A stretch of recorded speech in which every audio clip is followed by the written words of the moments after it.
la economía japonesa florece. Según el gobierno, basta un mes más de crecimiento para completar la fase ascendente más prolongada de las últimas 5 décadas, que en aquel entonces duró casi 5 años. Una de las razones del auge actual es la disposición al consumo de los japoneses. Otra son las Abenomics, la estrategia económica del primer ministro Shinzo Abe, que combina estímulos económicos con inyecciones de liquidez y reformas. Para reactivar la economía, el Estado recurrió a una política de interés cero y programas multimillonarios de incentivos, y a un aumento de la deuda pública, que ha convertido a Japón en el país más endeudado entre las naciones desarrolladas. En 2016, la tasa de endeudamiento representaba el 222% del PIB, una cifra aún mayor que la de Grecia, con un 179%. En Alemania, el nivel de endeudamiento en el mismo periodo se situó en un 68% del Producto Interno Bruto.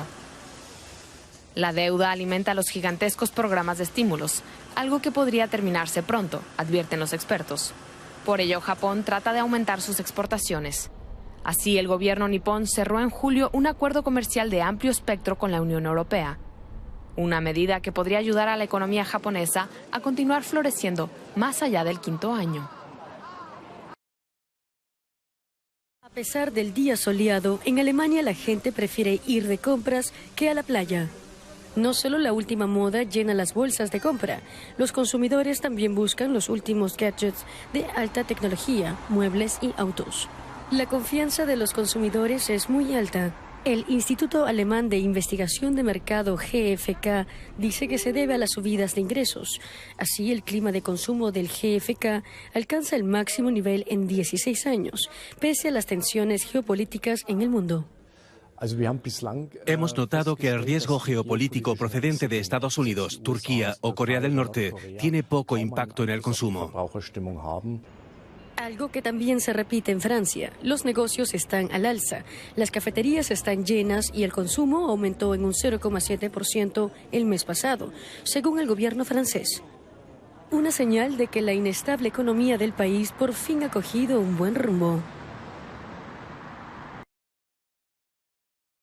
Terry Gonnet, quien es director general de ADECO. ¿Qué tal, Terry? Bienvenido. Gracias. Buenas tardes. Pues bueno, cuéntanos cuáles son los principales retos que enfrentan hoy en día las empresas ante las expectativas laborales de iGeneration. Mira, hay que tomar en cuenta que esa gente nació el siglo pasado y está empezando a trabajar desde el 2010.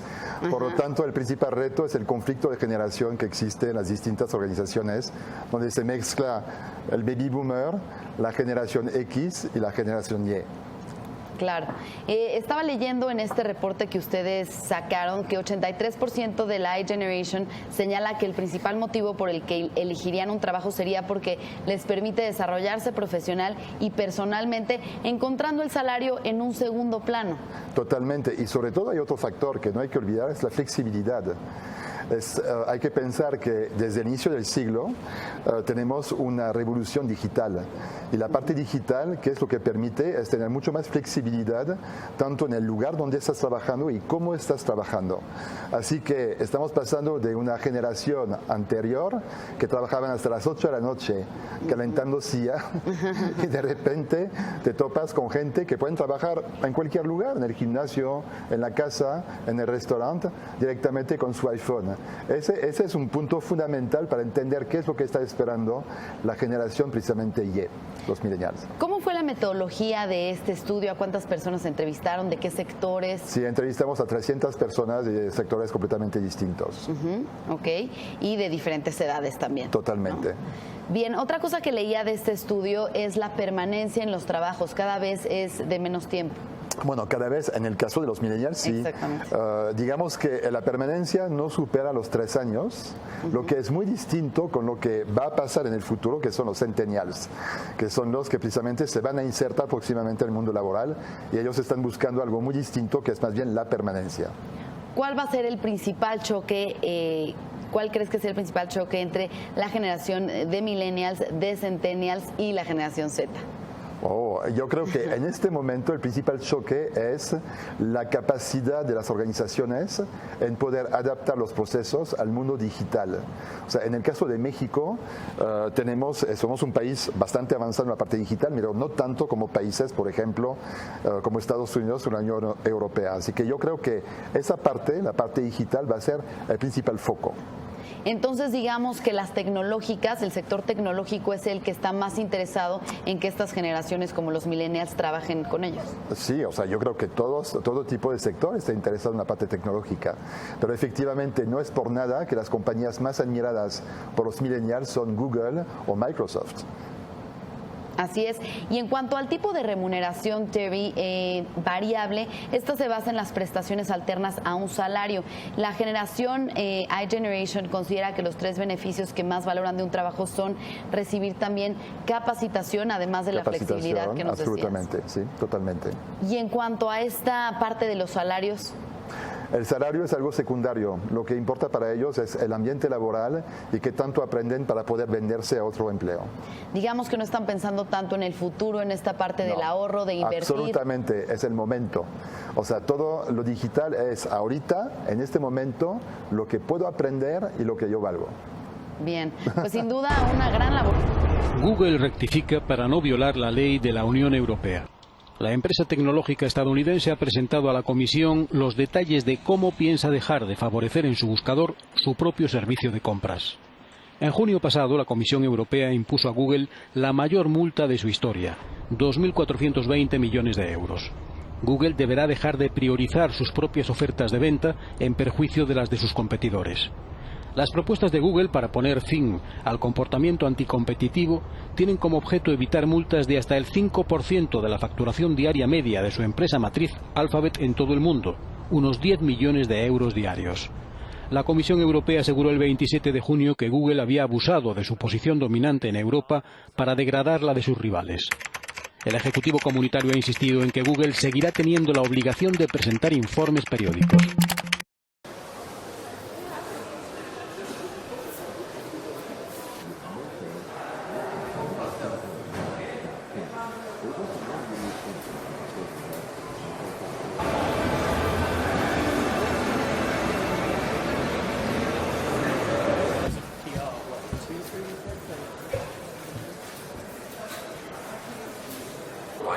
Taking advantage of self-generated renewable energy.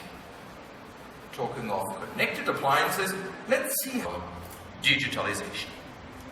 Connectivity has gained much momentum since 2008. At that time, the offer of the potential is in selling more top-efficient appliances.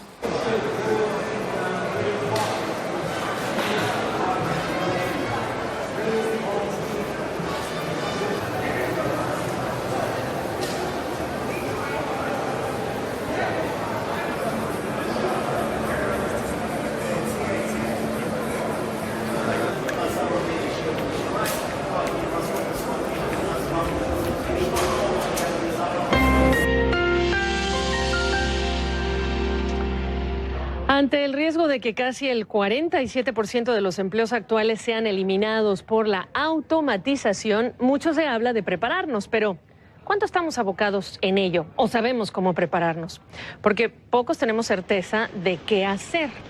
Jane Kim, supervisora de la ciudad de San Francisco, que por cierto busca un asiento en el Senado, lanzó recientemente una campaña de nombre El Fondo para los Trabajos del Futuro.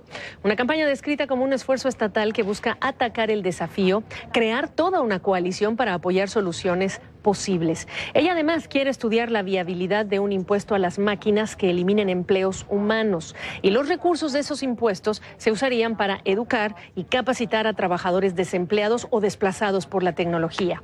Pero a ver, ¿cuántos empleos no se han perdido ya por la automatización? Y entonces, ¿con qué criterios se estarían eligiendo las actividades revolucionadas por la automatización que pagarían ese impuesto? Así que sonará interesante como idea, pero parece más complicada de lo que puede ser pensarla que activarla. Ya nos vamos. Gracias por habernos acompañado. Yo soy Gabriela Frías. Hasta la próxima. Dejar el vicio no es fácil, pero dejarlo en Nueva York es casi imposible. El número de tiendas que venden cigarrillos supera la cifra de pizzerías o Starbucks juntos. Pero ahora el alcalde de la ciudad ha aprobado una serie de medidas para evitar que los fumadores vuelvan a prender un cigarrillo. El precio mínimo de una cajetilla será de $13, el más alto en todo el país.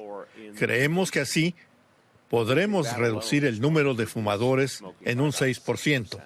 La nueva ley también prevé reducir gradualmente a la mitad el número de licencias expedidas a los minoristas para vender productos de tabaco. El alcalde espera que su ambicioso plan sirva para salvar vidas. Para finales de 2020 esperamos tener 160,000 fumadores menos en Nueva York. Eso es aproximadamente una disminución del 17%. Es un objetivo muy ambicioso, pero creemos que es necesario y alcanzable. Pero está por ver si el incremento en los precios del tabaco realmente se traduce en una disminución del número de fumadores. Los opositores dicen que las leyes solo estimularán el mercado negro, donde los fumadores buscarán alternativas más baratas para saciar su vicio, aunque eso signifique comprar cigarros no regulados y sin impuestos. Internacionales del Colmex. También nos da mucho gusto saludar a Luis Estrada, internacionalista, y a Enrique Sevilla, investigador del Centro de Estudios Internacionales Gilberto Mosques. Muchas gracias a los tres, señores. Bienvenidos. Muy buenas noches. Gracias, un placer estar. A ver, comienzo contigo, Luis. Se ha venido complicando el proceso, las propias autoridades, el propio secretario de Relaciones Exteriores, pues también ha dejado ver que el proceso previo a esta renegociación en su segunda etapa, pues es complicada. Estamos en un momento muy difícil. ¿Qué esperar de hecho? Bueno, me parece que también hay que tomar en cuenta cuál es el contexto siempre de la política exterior respecto a la política interna. La aprobación de Donald Trump está en el peor momento de lo que lleva de su mandato, que ha ido cayendo poco a poco desde que empezamos a platicar de estos temas tan pronto asumió su mandato. Y esto principalmente le genera siempre una oportunidad para ocupar a México como un tema de escape y regresar a su base y criticar a México y volver a traer el tema del muro, que ya se había acordado entre ambos gobiernos que no se hablaría más de ese tema, por ejemplo. Y sin embargo, bueno, pues no solo es el tema del muro, sino también cuáles son las condiciones que permiten a Estados Unidos tomar una ventaja de lo que él llama uno de los peores acuerdos comerciales de la historia. Lo que esperaría eventualmente, me parece, Donald Trump de esta negociación es que empezara en el proceso en estos meses y que tomara el tiempo necesario para que él pudiera, el gobierno de Estados Unidos pudiera conocer un poco más avanzado cómo van las campañas en México y saber realmente cuál es el alcance de las negociaciones, si es que se mantiene el mismo partido o hay un cambio, y también cuál es el posible margen de negociación que tendría de acuerdo con lo que vaya sucediendo en las campañas en México y eventualmente también las campañas intermedias en Estados Unidos. Tiempo entonces. A ver, Enrique. Bueno, a mí me parece que en las últimas semanas nos hemos concentrado más en las probabilidades. Se habla de que el Tratado de Libre Comercio pesa muchísimo para las tres economías. Sabemos las estadísticas de los 6 millones de empleos que dependen del comercio con México, en Estados Unidos. Sabemos que es importante para los tres países y específicamente para Estados Unidos. Sin embargo, valdría la pena también pensar en las posibilidades. A lo largo de la campaña por la presidencia constantemente se decía que era muy poco probable que Donald Trump llegara, y llegó. Y me parece que seguimos pensando en las probabilidades, en que al final de cuentas hay actores racionales, hay pesos y contrapesos en Estados Unidos que van a impedir esto. A final de cuentas, la decisión de salirse de un tratado recae en el presidente.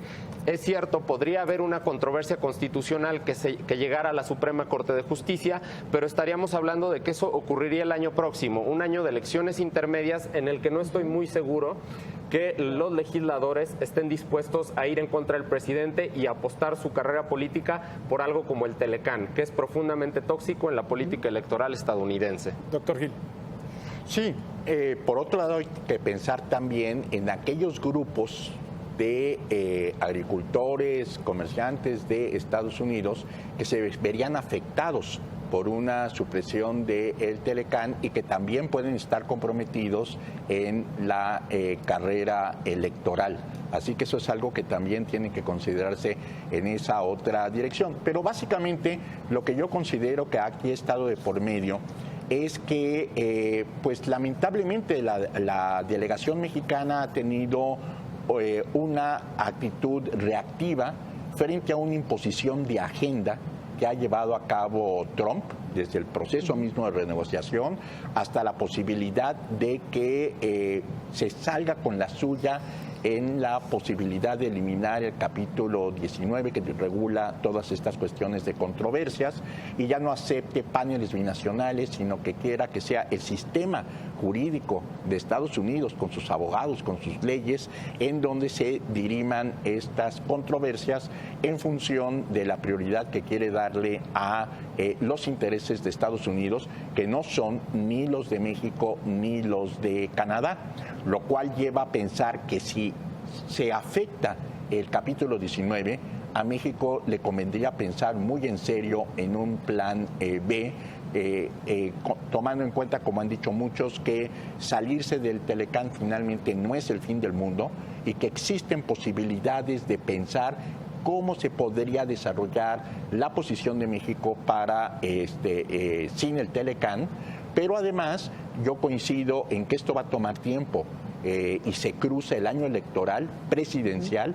Dentro de menos de 10 meses ya tendremos un presidente electo en México y entonces pues el gobierno de Peña Nieto cómo va a negociar o ratificar un tratado que realmente con las ventajas o desventajas no le tocaría a él llevar a cuestas.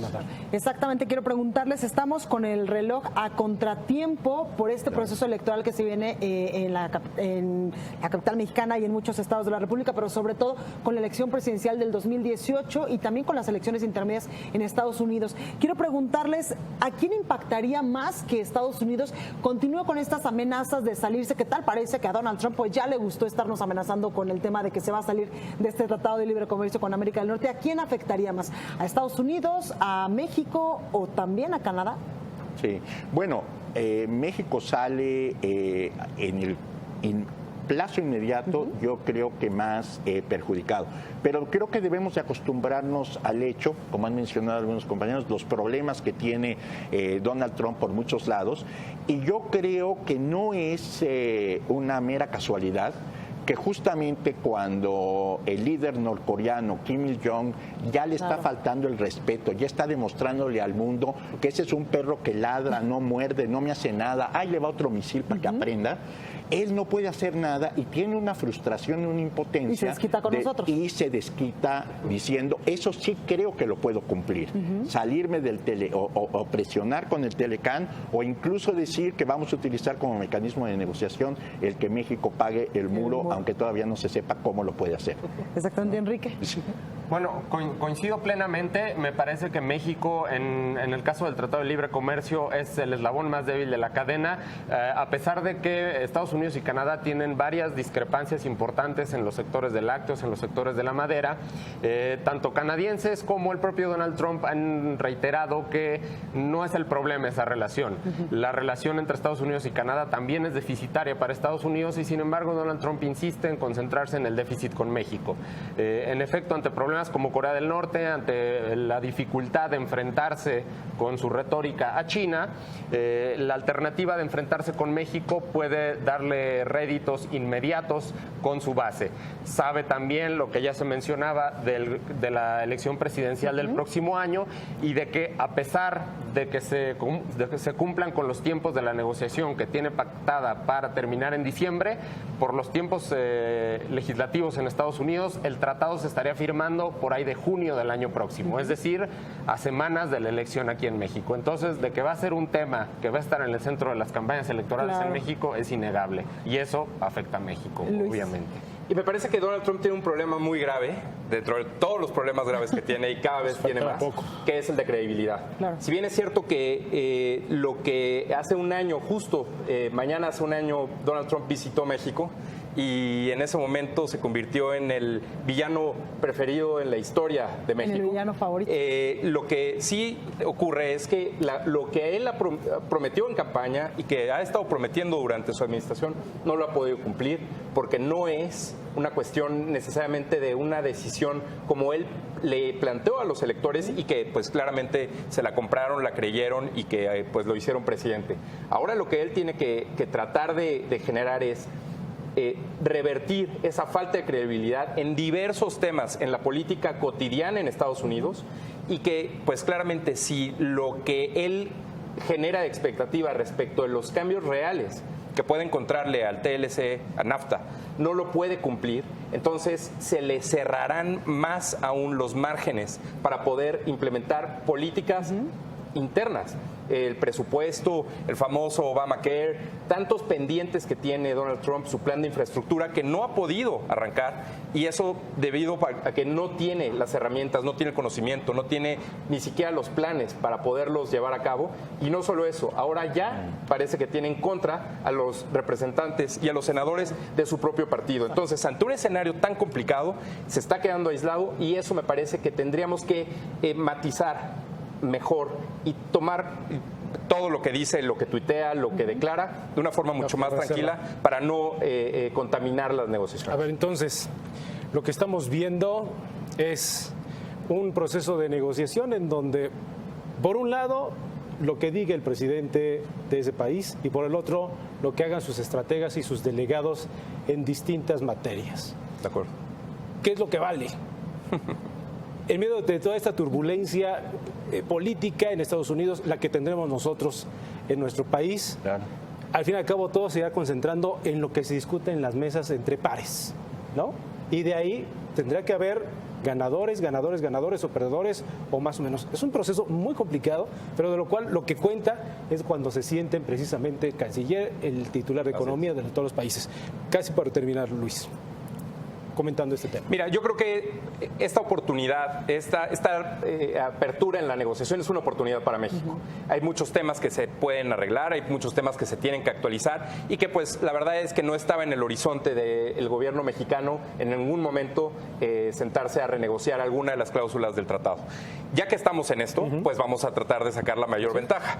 Por supuesto, hay que estar viendo en ambos arenas o en ambos escenarios simultáneamente, sin descarrilar el acuerdo, tomando una declaración del presidente en un momento que se haya levantado de malas y haya tuiteado, pero también ir a la par de las negociaciones con todos los grupos, que México me parece que se ha preparado y tiene muy claros ya los objetivos. Hay que ir con calma y tratar de entender mucho mejor cuál es el entorno que rodea a Donald Trump para no tomar sus declaraciones textuales o que afecten directamente a lo que pueda suceder en la negociación. Enrique, ¿en qué nos concentramos? Pues desde luego en la mesa de negociaciones. En los números, ¿no? En las sumas, restas, multiplicaciones. Creo que también el hecho de que los mercados no hayan respondido como solían responder ante las declaraciones de Donald Trump habla de que no solo el gobierno mexicano, sino los actores políticos en los tres países un poco ya tomaron la medida de las declaraciones. Eso me parece muy bien, porque las negociaciones van a llevarse a cabo, digamos, aisladas de toda la retórica del presidente Donald Trump. Sin embargo, no podemos dejar soslayar y tener siempre presente esa posibilidad de que con un plumazo puede, cuando no sea un tuit, cuando sea la pluma en el escritorio, ahí sí tendrá los efectos que puede tener, los que han dicho los analistas en términos de costos para el PIB de México, etcétera. Correcto, doctor Gil. Pues sí, lo ideal sería mantener la cabeza fría frente a todas las provocaciones. Y el corazón ardiente. Los tuitazos de Trump pues son como los misiles del norcoreano cada vez que está esto de por medio. Y además yo creo que va a ocurrir un problema muy serio, que es que no creo que Donald Trump vaya a respetar el proceso electoral interno de México. Va a querer llevar agua a su molino, va a intervenir con sus tweets, va a favorecer o a perjudicar a candidatos, y por primera vez en la historia vamos a tener un presidente de Estados Unidos metiéndose directamente con sus tweets en el proceso electoral de México a fin de tratar de obtener ganancias en algo en lo que no puede tener ganancias. Por ejemplo, la idea de pagar el muro. Parece ser que no ha entendido que esa no es una cuestión de ventajas o beneficios económicos o conveniencias económicas, que es una cuestión de principios y es una cuestión de defensa de soberanía nacional que él no lo entiende, no lo logra entender para el caso específico de México. Por último, de manera muy rápida, sería ideal que el Tratado de Libre Comercio, esta renegociación, los nuevos ajustes que se le podrían hacer, estén aprobados en México antes de que inicie el próximo periodo electoral o de que tengamos un nuevo presidente de la República. Si no, nos va a pasar lo mismo que en Estados Unidos, que tal vez esto hubiese sido de otra forma más rápida si hubiese sido en el periodo de Obama. Otro escenario que no se ha planteado es que el proceso de la negociación se puede ir hasta el 19, porque aquí tendremos elecciones presidenciales el primer domingo de junio, pero allá tienen elecciones intermedias el primer martes de noviembre. Y creo que en ese contexto hay también muchos candidatos al legislativo en Estados Unidos que no van a querer que esto se les complique demasiado, que lo pueden dejar ellos mismos abiertos para que finalmente esto se prolongue hasta el 19. Perfecto. Bueno, y también tomar en cuenta, como decía hace rato, suponiendo que las negociaciones terminen en diciembre como están planeadas, por los tiempos en Estados Unidos el tratado se estaría firmando a mediados de 2018 y como ocurrió con el Tratado de Asociación Transpacífico, el ya difunto TPP, México se estaba esperando para ratificarlo aquí hasta que lo hiciera Estados Unidos. Me parece que va a ser el mismo escenario. México no va a querer ratificar un Telecán negociado cuando permanezca la amenaza de que en algún momento Donald Trump decida retirarlo. Entonces vamos a esperar a lo que diga el Congreso de Estados Unidos. Las elecciones internas en Estados Unidos empiezan en enero del año que entra, es decir, prácticamente los tiempos están encima y me parece que va a ser muy complicado que los legisladores arriesguen su posibilidad de mantenerse en el Congreso en Estados Unidos a costa de una decisión apresurada respecto de una negociación que no estén completamente de acuerdo. Hay tantos problemas en Estados Unidos que ahorita no quieren discutir uno más entre su electorado. Muy bien. Pues hay que esperar exactamente. Mucho. Cabeza fría, corazón ardiente, como diría Ricardo Monreal, en ese sentido, y llevado en este proceso. Está bien. ¿Que lo lleven a la negociación? Que lo lleven a la negociación y no. O hay que esperarnos sentados porque esto va todavía para largo. Para largo, muy bien. Luis Estrada, Enrique Sevilla.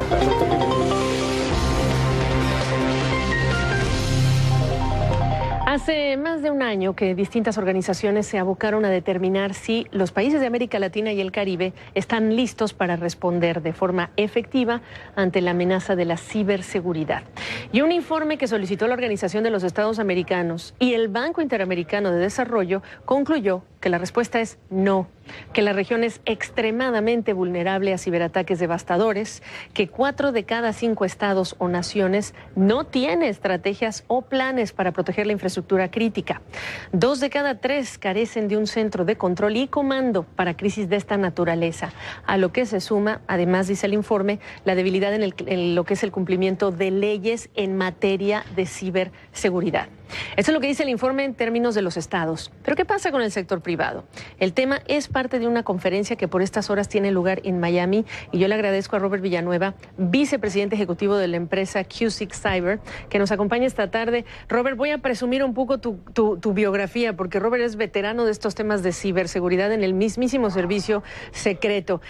Dicho lo cual, bienvenido nuevamente y yo te quiero preguntar, hay un intento de hackeo, ¿en qué momento se activa una empresa como la tuya? Sí, buenas tardes, Gabriela, y saludos de Miami.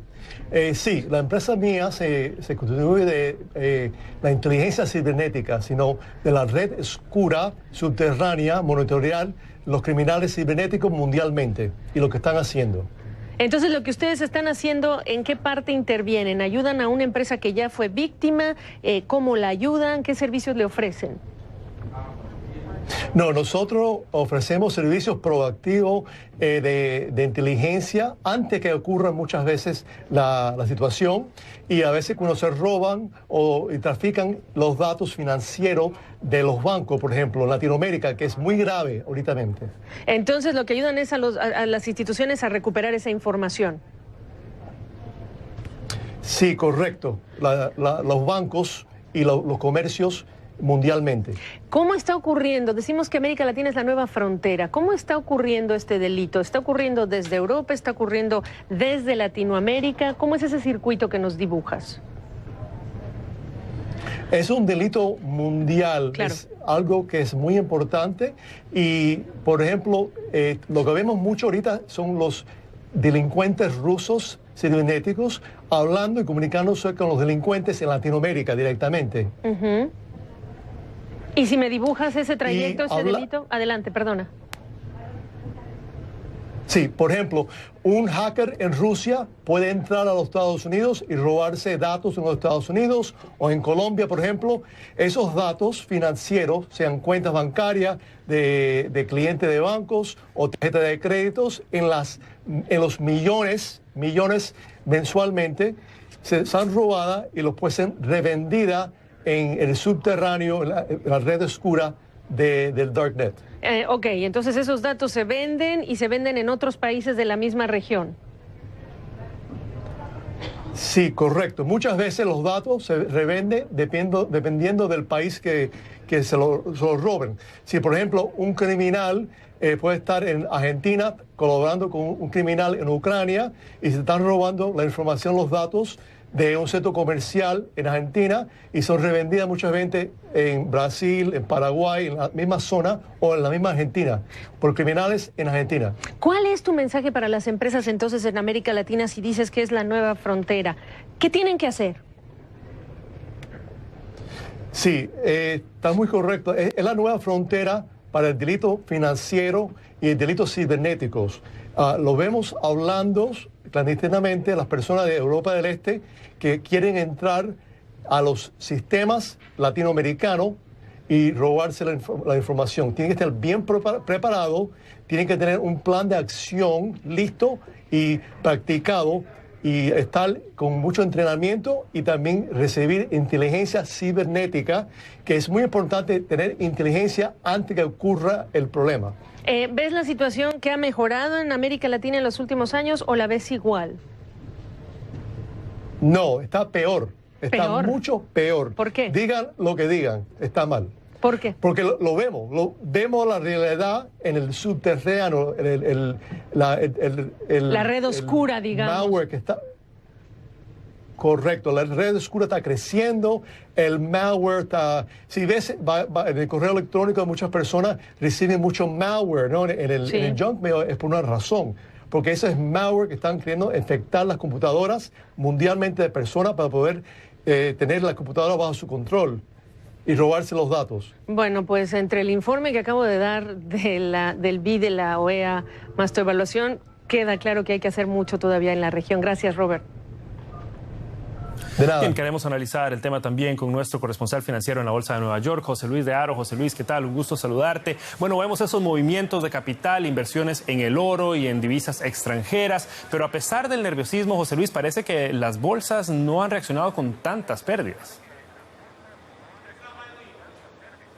Así es, Javier. De momento hemos visto una tensa calma, por así decirlo, como han demostrado las pérdidas al comienzo de la negociación. Las nuevas tensiones con Corea del Norte volvían a disparar la volatilidad y hacer que valores refugio como el oro, como tú bien indicabas, registraran subidas. También veíamos cómo la rentabilidad del bono del Tesoro aquí en Estados Unidos a 10 años llegaba a tocar mínimos no vistos desde noviembre, mientras que el euro llegaba a superar los $1,20. Sin embargo, a medida que se ha ido desarrollando la jornada, el apetito por el riesgo volvía a aflorar, apoyado por los datos macroeconómicos aquí en Estados Unidos, sobre todo la confianza del consumidor, que alcanzaba máximos de los últimos 5 meses, mientras que también los precios de la vivienda subían en junio, referencias que han hecho que el Dow Jones pasase de caer 134 puntos a cerrar con subidas moderadas de más de 50 puntos.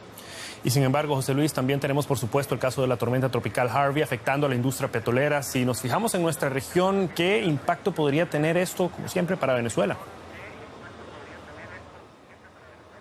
De momento, Javier, parece que las lluvias torrenciales y las inundaciones provocadas por Harvey están obligando a Circo Petroleum, la filial estadounidense de PDVSA, a considerar cierres. De hecho, su refinería en Lake Charles, en Luisiana, y con capacidad de 425.000 barriles de petróleo diarios, ya ha reducido su producción por interrupciones en los embarques de crudo. Los analistas aquí en Wall Street señalan que el impacto de Harvey no solo frenará las importaciones de crudo procedente de Venezuela, sino que también las exportaciones de refinados procedentes de Estados Unidos a Venezuela.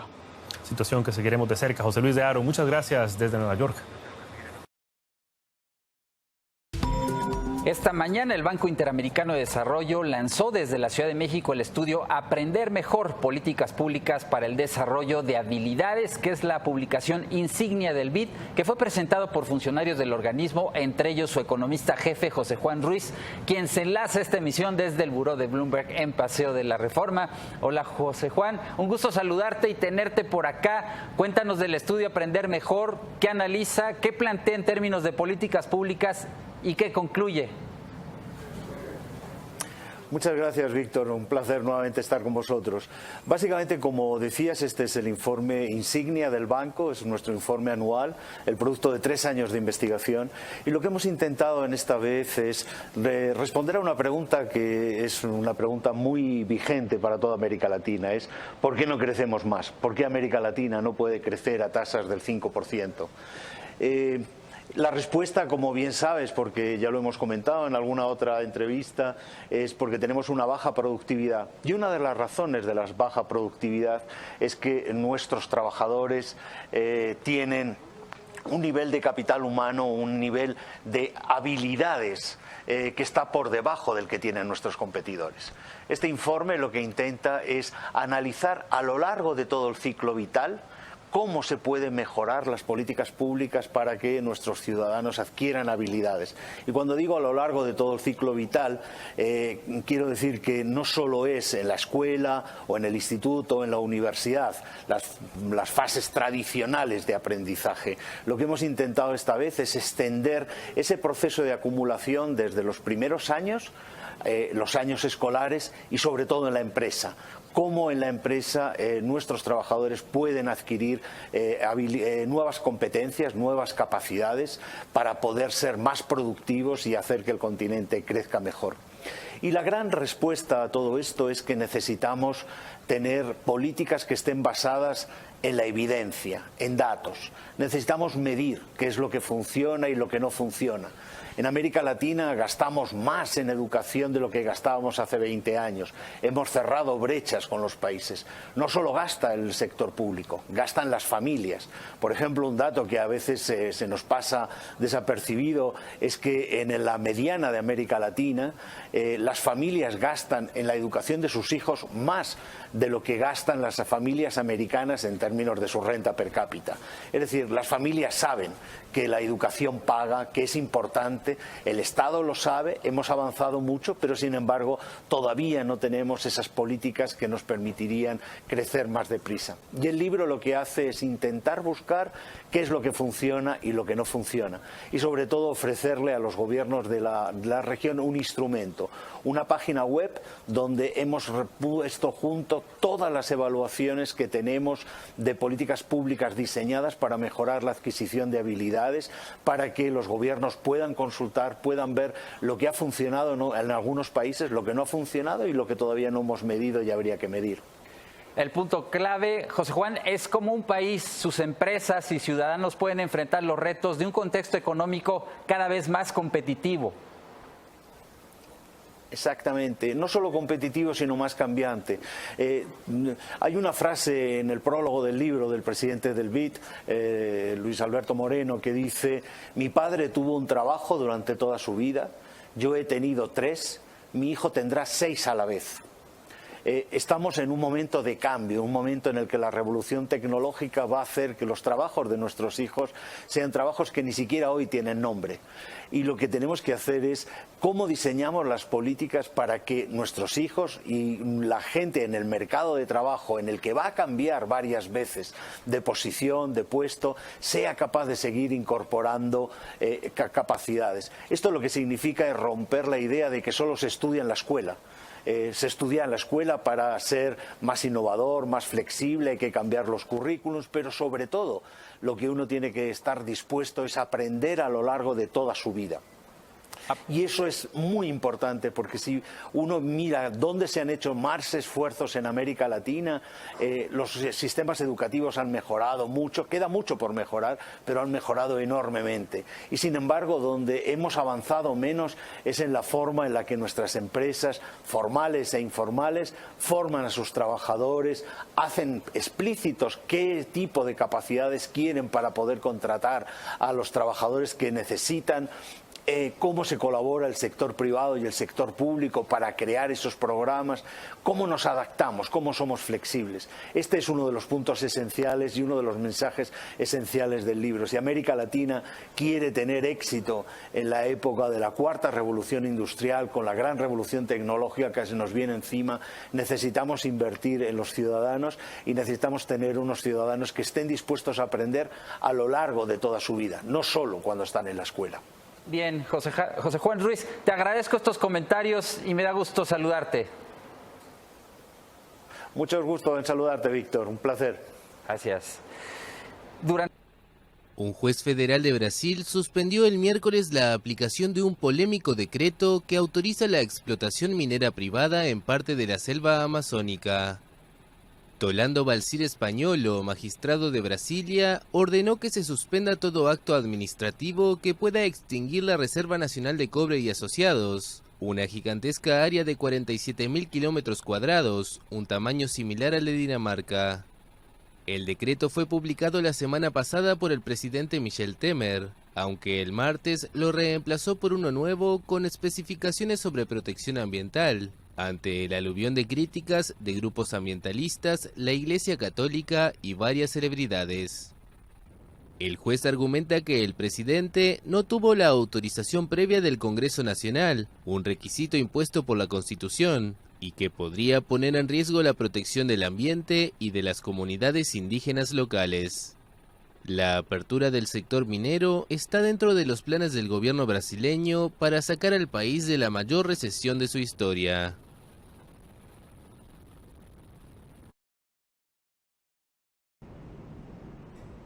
De visita en Washington, el canciller de México, Luis Videgaray, reiteró el miércoles la postura de su país sobre sus relaciones bilaterales con Estados Unidos. El gobierno de México no va a negociar ni NAFTA ni ningún otro tema de la relación bilateral a través de los medios de comunicación o a través de las redes sociales. El gobierno mexicano había emitido el domingo un comunicado con ese mensaje después que el presidente estadounidense Donald Trump amenazara a través de Twitter con que si México y Canadá siguen teniendo una posición difícil en la renegociación del Tratado de Libre Comercio de América del Norte, suspendería la participación de Estados Unidos en esas mesas. Trump también insistió en que México pagará por la construcción de un muro en su frontera. Si el resultado de las negociaciones no es benéfico para México, por supuesto que México no habrá de continuar, pero creemos que podemos llegar a una buena negociación para México y también para las otras partes. Las negociaciones del tratado iniciaron hace 2 semanas. La segunda ronda se llevará a cabo en la Ciudad de México del 1 al 5 de septiembre. Videgaray ofreció ayuda de México al estado de Texas, azotado por el huracán Harvey, durante su participación en los 2 días de pláticas de comercio y seguridad que sostiene con altos funcionarios del gobierno de Trump.